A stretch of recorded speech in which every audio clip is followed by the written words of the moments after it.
नमस्कार मैत्रिणी, मिस्टीज किचनमध्ये आपले स्वागत आहे। आज आपण पाहणार आहोत पोह्याचे कटलेट। खूप छान लागतात। चला तर पुढची प्रोसेस पाहूया। जर माझ्या चॅनलवरती नवीन असाल तर माझ्या चॅनलला लाईक, शेअर आणि सबस्क्राइब करायला विसरू नका। चला पुढची प्रोसेस पाहूया। इथे भिजवलेले पोहे घ्यायचे आहेत। याच्यामध्ये आपण बटाटा उकडलेला किसून घेतलाय, तो घालायचा आहे। आता याच्यामध्ये ग्रीन पीस, बारीक चिरलेला कांदा, बारीक चिरलेला शिमला मिर्च हे सर्व आपण याच्यामध्ये घालून घेणार आहोत।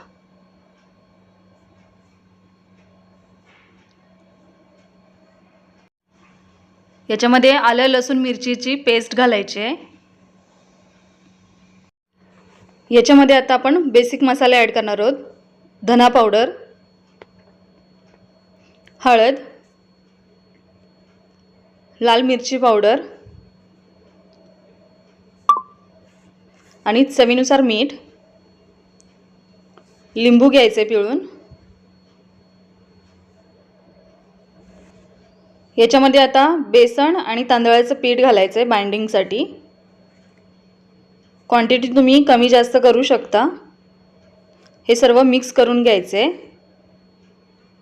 आणि याचे गोल गोल टिक्की करायचे। हवा तो शेप द्या तुम्ही, जसं आवडेल तसं, आणि याच्या छान टिक्क्या करून घ्यायच्या आहेत।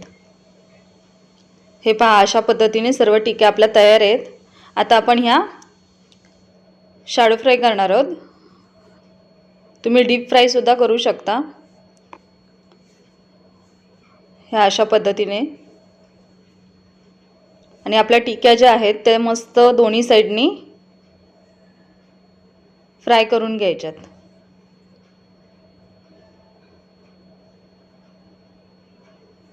मस्त अशा गोल्डन ब्राउन झालेले आहेत आपले कटलेट, तुम्ही पाहू शकता। आता काढून घेऊया। आता तुम्ही पाहू शकता आपले मस्त असे गरमागरम पोहा कटलेट तयार आहेत। हे तुम्ही सॉस सोबत खाऊ शकता, खूप छान लागतात। जर माझे व्हिडिओ तुम्हाला आवडत असतील तर माझ्या चॅनलला लाईक, शेअर आणि सबस्क्राइब करायला विसरू नका। थँक्यू।